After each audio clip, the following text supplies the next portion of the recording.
네, 반갑습니다. 네, 김진재입니다. 이번 시간은요, 우리 고려 성종까지 한번 좀 알아보도록 하겠습니다. 6명의 이 왕에 대해서 한번 좀 정리를 하는데요. 먼저 이제 태조부터 한번 좀 가보겠습니다. 자, 태조. 왕건이죠, 그죠? 자, 왕건이 나라를 세운 거는 918년에 나라를 좀 세웠지만, 고려라고 하는 이 나라를 이게 후삼국이 통일되는 거는 936년 가서 후삼국 통일된다. 기억을 좀 하나 하시고. 자, 그럼 왕건의 정책을 우리가 크게 한 3가지 정도 뽑아본다라고 한다면 제일 먼저 좀 민생 안정책을 볼 수가 있겠죠.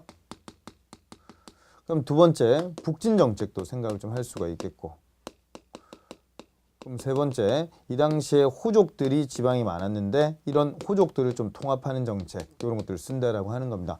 자, 민생 안정 정책 중에서 이런 말이 있어요. 취민유도. 그러니까 백성을 취할 때는 도가 있어야 된다. 무조건 많이 거두면 안 되고 생산량의 10분의 1을 걷자. 이런 것들을 좀 강조를 하는 겁니다. 그리고 이때 앞에 진대법을 좀 계승한 형태인데 흑창이라고 하는 거를 만들게 됩니다. 춘대 춘합 시스템인 거죠. 봄에 빌려주고 가을에 걷는. 이게 나중에 뒤에 가서 성종 때 가면 의창이 나온다. 요거 기억을 좀 하나 하시고요. 자, 북진 정책. 요거와 또 관계해서 원래는 라인 자체가 저 밑에 대동강부터 해서 원산만까지였었는데 이게 통일신라 시대 때 영역인데 이거를 확대를 해서 청천강 위쪽으로 올리죠. 그래서 청천강부터 영흥만까지 위로 좀 더 올린다. 이걸 기억을 좀 하시면 되겠습니다. 북진정책 이런 용어.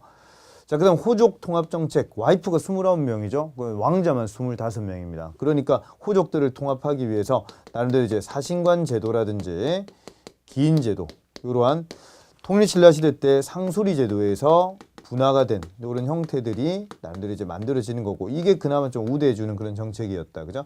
그리고 사성정책이라고 해서 성시도 하사를 좀 시키고, 그리고 또 한 가지 더는 그런 호족들을 통합을 시키는 방편 중에서 어떤 역분전이라고 하는 것도 이렇게 지급을 좀 하게 되겠죠.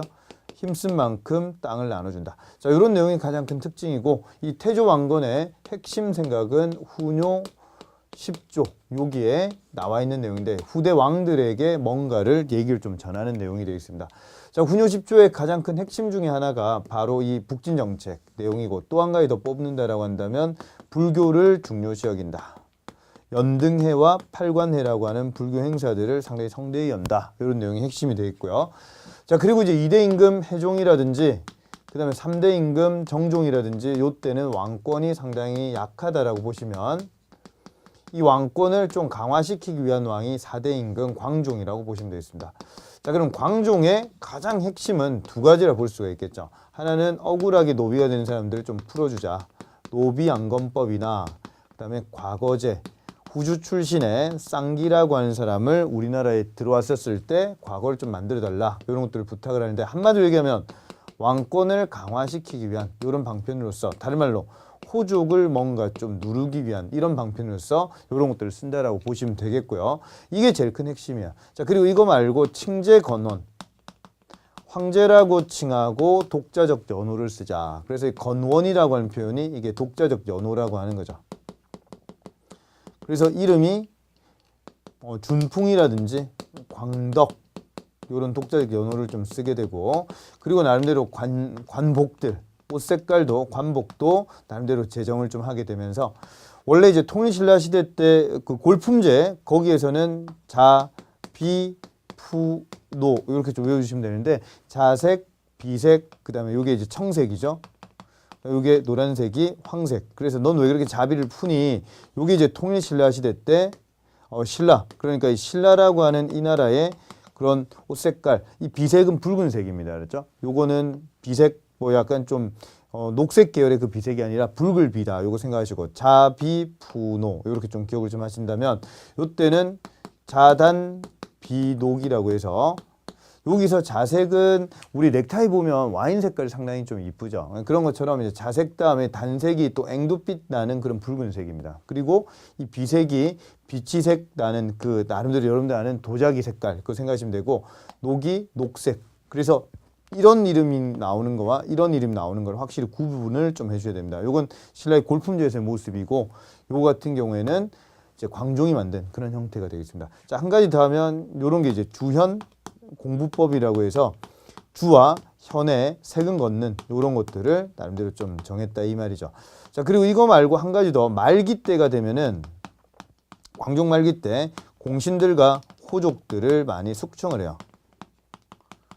그러면서 전제 왕권을 상당히 강화시켰던 왕이 광종이 되는데, 이 광종 다음에 나오는 왕이 바로 이제 경종입니다.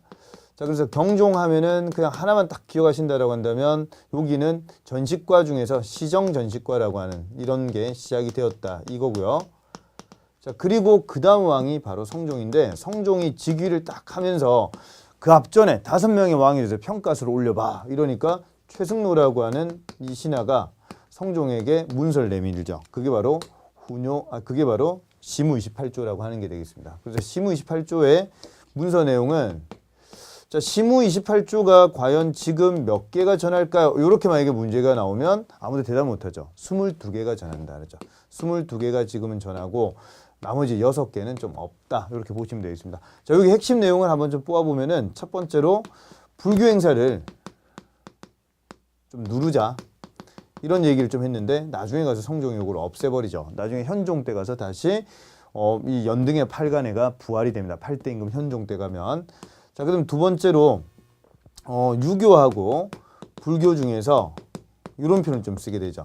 유교는 치국의 근원이고 불교는 수신의 근본이고, 그 다음에 또 유교 같은 경우에는 지금 현세 중요한 내용이고 불교는 내세 중요한 그런 내용이다. 그러니까 유교를 중요시 여기자 이런 내용이라든지, 세 번째 12목이라고 해서 이 외관, 지방관을 최초로 파견하는 곳이 12곳이 만들어지게 됩니다. 자, 그럼 네 번째, 어떤 왕권과 신권의 신하 사이에 어떤 조화가 필요한데 이거를 광종이 이렇게 했다라고 하는 건 잘못된 거다. 그래서 왕권과 신권의 어떤 조화 이런 걸 강조하면서 광종에 대해서 많이 까내리는 이런 형태로 보시면 되겠습니다. 그리고 이런 내용들이 바로 이제 불교 행사를 좀 줄이는 그런 내용이라고 보시면 되겠죠. 자, 이런 것들과 함께 많은 틀들이 성종 때 국자감이라든지, 그 다음에 이성육부 시스템이라든지, 이런 큰 틀들이 성종 때 잡히니까 성종 때 우리가 이름에 성자를 붙인다라고 보시면 되겠습니다. 자, 그래서 시무 28조 관련된 내용 중에서 불교에 대한 그런 색깔을 좀 줄이면서 나름대로 유교적인 그런 걸로 간다든지, 그 다음에 왕권과 신권의 조화, 그리고 12목, 그 다음에 중국 문화를 주체적으로 우리한테 필요한 것만 가지고 수용하자 이런 분위기가 바로 최승로의 시무 18조에 나와서 이런 것들에 의해서 성종 때 완비가 많이 된다라고 보시면 되겠습니다.